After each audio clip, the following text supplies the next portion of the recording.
Salut à tous. Alors ça faisait un moment que j'ai pas publié de vidéo sur cette chaîne. Donc là on va parler armes. On va parler en particulier Glock. Donc j'ai fait l'acquisition d'un Glock. Un Glock 17 génération 4 en 9 mm.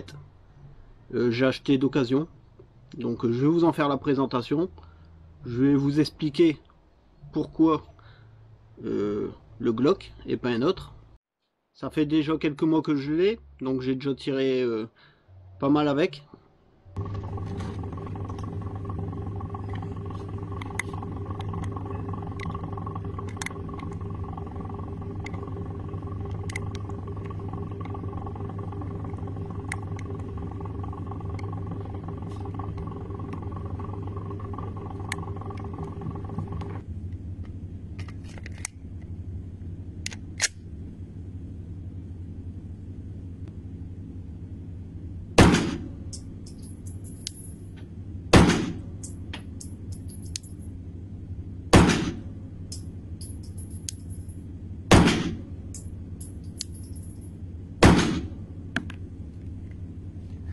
Je vais vous dire mon ressenti là-dessus. Donc bah déjà, Glock 9 mm, pistolet, donc arme de poing, catégorie B, ça veut dire demande de détention. C'est toute une démarche à faire. Donc un carnet de tir, remplir son carnet de tir, 3 tirs contrôlé sur le carnet, une demande de papier vert, on appelle ça, de la part du stand de tir. Donc c'est le stand de tir qui se porte un peu garant, on va dire, que vous êtes quelqu'un de responsable, qui sait manipuler une arme et de régulier. En justificatif, il faut aussi avoir un coffre-fort. Donc coffre-fort, bien sûr, faut le sécuriser, c'est pas le petit coffre-fort posé sur une table, faut qu'il soit scellé, personnellement fixé au mur, fixé au sol, c'est nickel. Moi j'irais même plus loin, je dirais que pour avoir des armes de catégorie B, c'est bien d'avoir un système d'alarme aussi. C'est pas obligatoire, mais voilà, moi je trouve que quand je suis pas chez moi, bah, au moins j'ai le système d'alarme, j'ai des caméras. Avant je travaillais dans les alarmes, donc je peux vous dire que ma maison elle est pas mal sécurisée. Je ferai pas de vidéo là-dessus parce que voilà, c'est mon système, je vais pas vous dévoiler exactement ce que j'ai, mais voilà, de ce côté-là je suis tranquille. Donc une fois qu'on a tous les papiers, justement en préfecture, on a une autorisation de détention qu'il faudra renouveler dans quelques années. Ça nous permet d'acheter une arme. Donc moi, mon choix, c'est arme de poing 9 mm. Pourquoi 9 mm? Ça coûte pas cher. C'est une bonne munition. 22, ça coûte moins cher, mais voilà, c'est... On aime bien commencer au 22. Moi, mes premières armes de poing que j'emprunte au stand, les armes de poing que j'empruntais souvent au stand, c'était du 22. Mais le 9, c'est au-dessus quand même, c'est mieux quoi. Souvent après on aime bien passer au 9. Moi mon stand de tir c'est couvert, 25 mètres, le 9 mm c'est parfait pour ça. Donc mon choix 9 mm. Pourquoi Glock? Bah déjà Glock, voilà, Glock on le présente plus, c'est super connu. On trouve une multitude de pièces. C'est un des pistolets qui a vraiment la réputation d'être le plus solide. Ils ont fait passer des multitudes de tests. Après il y a une grosse communauté aussi. Moi personnellement je fais partie d'un groupe Facebook de Glock. Donc tous des propriétaires de Glock. Si j'ai un souci, une question à poser, je pose, j'ai toujours quelqu'un qui sait me répondre. C'est vraiment super à ce niveau là.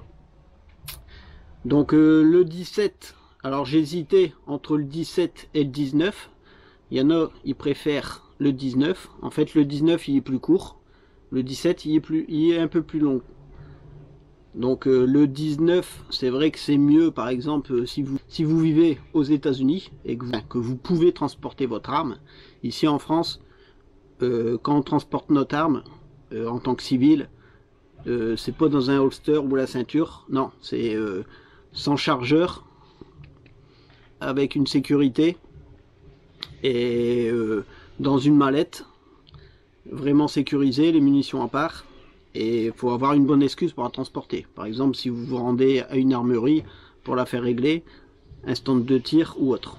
Alors, génération 4, pourquoi le dernier, c'est le génération 5. J'aurais préféré un génération 5. Enfin, il y a un armurier qui me disait que génération 5, il trouvait que le canon avait des traces d'usure anormal, on va dire, par rapport au Glock précédent. Mais moi, c'est pas ça qui aiguillait mon choix, c'est juste une question de coût. Voilà, le Glock génération 5, il coûte très cher. Celui-là, génération 4 d'occasion, vraiment dans un état nickel, je l'ai acquéri pour 350 €. Donc un particulier.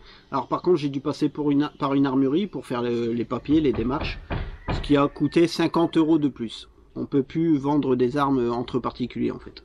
Si j'ai pris le génération 4 et pas la 3 par exemple, c'est du fait que vous voyez le bouton d'éjection de chargeur, en fait, sur cette version 4, on peut le changer de côté. Moi je suis gaucher, donc là j'ai mis pour gaucher, vous voyez, donc je peux éjecter mon chargeur en tirant en gaucher. L'arrêtoire de culasse, donc le système pour bloquer la culasse. Oh, attendez, avant de manipuler, je vais enlever la sécurité. Donc oui, à chaque fois, j'ai une sécurité, même si mon arme, elle est dans le coffre-fort. Donc j'ai enlevé la sécurité, l'arme, il n'y a pas de chargeur. Alors je vais vous montrer, la chambre, hop, hop, excusez-moi, est vide. Voilà, je manipule toujours mes armes en sécurité.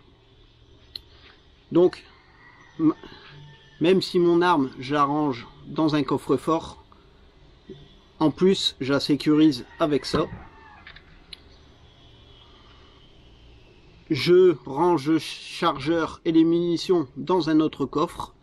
Voilà, c'est vraiment sécurité optimale. Moi, j'aurais le droit de mettre le chargeur dans l'arme, de ne pas mettre de sécurité sur la queue de détente et de la stocker comme ça dans mon coffre. Mais non, moi je préfère la séparer, mettre un verrou sur le pontet. Au moins, c'est vraiment sécurisé. Donc, être très vigilant là-dessus. Donc, comme je vous disais, moi je l'ai mis en gaucher le bouton pour éjecter le chargeur. Alors, Glock il fait vraiment tellement d'équipements, c'est qu'on peut même acheter un bouton rallongé pour qu'il soit plus accessible. Alors, je parlais de l'arrêtoire de culasse. Vous voyez, là l'arrêtoire de culasse, par contre, il est pour les droitiers. Vous voyez, si je veux le faire avec le pouce, c'est pour un droitier. Et je l'ai pas de l'autre côté. Sur le génération 5, si je me trompe pas, il est ambidex. Mais après, voilà, personnellement, je m'en sers, c'est quand je dois nettoyer l'arme ou autre. Donc c'est pas vraiment... pour moi, c'est pas gênant. Autre particularité du Glock, c'est quand même difficile à tirer avec. Je vais pas vous mentir, c'est une arme assez compliquée à maîtriser. Après, il y a une légende qui dit que quand on maîtrise un Glock, on peut avoir n'importe quelle arme de poing, enfin de pistolet après dans les mains. On fera que des beaux cartons. Parce que la course de la queue de détente, elle est assez longue. Vous voyez, en fait, déjà, il n'y a pas de sécurité. La sécurité, c'est ça en fait, au niveau de la queue de détente. Vous voyez là par exemple, si j'accroche le bord de la queue de détente sans le vouloir, le coup il va pas partir parce que j'ai pas mis le doigt sur la sécurité. Donc vous voyez, on presse la sécurité et vous voyez la course, hop, elle est assez longue. Là je suis sur ce qu'on appelle mon point dur. Donc là, si j'appuie, ça part. Mais vous voyez, la course, elle est assez longue. Des gens qui sont pas habitués, bah, c'est plus compliqué. Après, c'est une sécurité supplémentaire. C'est souvent comme ça hein, sur les armes de guerre. Hein. C'est plus une arme de guerre que pour du tir de précision. Donc après, il y en a beaucoup qui choisissent de changer la détente, de mettre une détente match pour avoir une course plus courte, une détente plus sensible. Parce que le problème en fait avec les courses assez longues comme ça, vous voyez, c'est quand on va venir appuyer, on va avoir tendance à faire ce qu'on appelle des coups de queue. C'est en fait on va donner des à-coups en voulant tirer. Et du coup notre visée elle est pas bonne, quoi. On tire plus de la cible. Moi ce que je fais, c'est que vous voyez comme là je manipule à vide. Alors faut savoir que c'est une percussion centrale. Donc percussion centrale, c'est-à-dire que le percuteur il vient au milieu de la cartouche. Ça veut dire que là, si je percute à vide, sans munition, ça abîme rien du tout. Ça abîme pas le percuteur ni rien. Il y a des armes en fait à percussion annulaire comme sur les veines de l'orif. On dit qu'il faut éviter de percuter à vide parce que ça abîme en fait. Le percuteur il vient taper contre la carcasse s'il n'y a pas de munition. Tandis que là c'est central, il n'y a aucun risque. Donc moi ce que je fais de temps en temps, c'est que au début, c'est que je m'entraînais comme ça à vide en fait. Pour vous voyez, comme ça, hop, je trouve la course. Je m'habitue à la course et au stand de tir. J'ai beaucoup moins de ratés parce que je connais ma longueur en fait. Alors, autre petite astuce. Vous voyez, quand on tire le premier coup, voilà, le coup est reparti. On maintient le doigt sur la queue de détente. Et on va relâcher tout doucement. Et là, vous allez entendre un clic. Alors, forcément, comme il n'y a pas de munitions, l'arme, elle se réarme pas toute seule. Donc, là, pour faire la démonstration, je dois la réarmer à la main. Donc là, vous allez voir, tout doucement, voilà. On a entendu le clic. Donc là, je l'arrête là. Et en fait, ça m'évite de refaire toute la course. Là, je suis direct sur le point dur. Pour l'instant, j'ai fait quelques séances de tir avec. Mes résultats ils sont pas encore super précis on va dire. Donc sur un carton j'en mets pas mal dans le noir, j'en mets plus en plus dans le noir.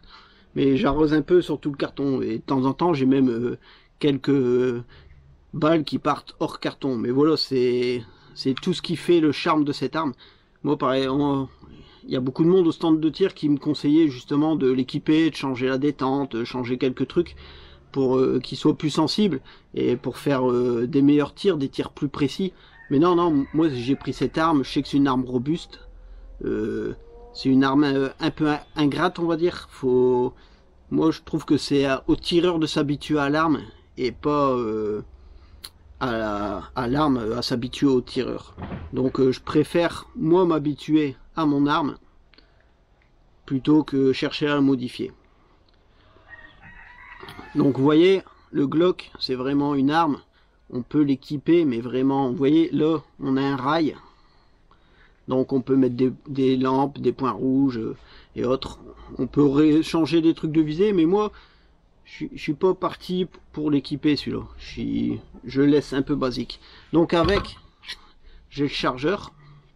J'ai un système en fait aussi pour m'aider en fait à mettre mes balles. C'est un chargeur 17 coups. Donc les premières cartouches sont faciles à mettre, mais après les autres c'est vrai que ça pousse pas mal sur ressort. Donc ça nous aide en fait à charger plus facilement. J'ai eu la petite mallette avec. Voilà. Alors par contre, si vous transportez le Glock dans la mallette, faut pas utiliser ces systèmes de verrou là. Moi j'utilise un système en fait, je vous montrerai prochainement dans une autre vidéo, avec un cadenas en fait. Vous voyez quand elle est fermée, c'est assez fin. Et si vous mettez ce système là, en fait vous risquez de la déformer, voire de la casser. Petite info, pas mal je trouve. Alors avec, moi j'ai différents goupillons pour nettoyer. J'ai aussi, bah là je les ai pas, je les ai mis dans une autre caisse. C'est qu'en fait avec le Glock on peut élargir la poignée. donc par rapport à vos mains. Donc en fait on a des petits caches, il y a 2 tailles différentes qui viennent se mettre ici derrière la poignée pour ajouter de l'épaisseur.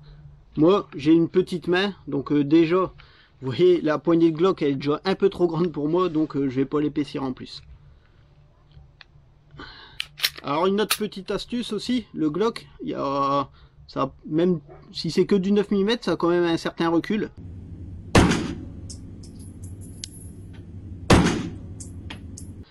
C'est de venir saisir assez haut l'arme, vous voyez, comme ça. Plus vous saisissez haut l'arme, et moins en fait elle aura tendance à bouger pendant le tir. Là c'est plus stable. Vous voyez, si vous prenez la poignée ici trop bas, il va avoir des mouvements vers le haut, tandis qu'ici c'est vraiment plus stable. Donc on la tient comme ça, et en fait avec la seconde main on vient recouvrir toute la surface ici qui est vide. Vous voyez, et ça voilà, c'est plutôt une arme pour tirer à 2 mains. Alors j'espère que vous trouverez pas cette vidéo trop décousue. Donc je prépare pas mes vidéos, je préfère vous parler comme ça, comme si on parlait entre potes. Et il y a tellement de choses à dire sur le Glock que voilà, ça part un petit peu dans tous les sens, mais pour moi je vous ai vraiment donné les informations que moi je trouve très utiles. Alors Glock en plus c'est une arme super simple à démonter. Là je vais pas vous en faire le démontage, il y a foison de vidéos qui tournent sur internet où vous pourrez voir justement le démontage, comment le nettoyer. Niveau entretien, moi souvent je nettoie le canon, il y a 2-3 gouttes d'huile à mettre pour l'entretien, et limite c'est une arme qui a même pas besoin d'être entretenue, vous pouvez tirer une multitude de cartouches avant de la nettoyer quoi. C'est vraiment très simple à démonter. La culasse, le canon bien sûr c'est en métal, il y a d'autres pièces en métal forcément, et tout le reste c'est en plastique type polymère super résistant. Vous voyez, j'ai même hop, le petit tapis Glock, donc vous voyez avec le plan, vous voyez, très facile à démonter.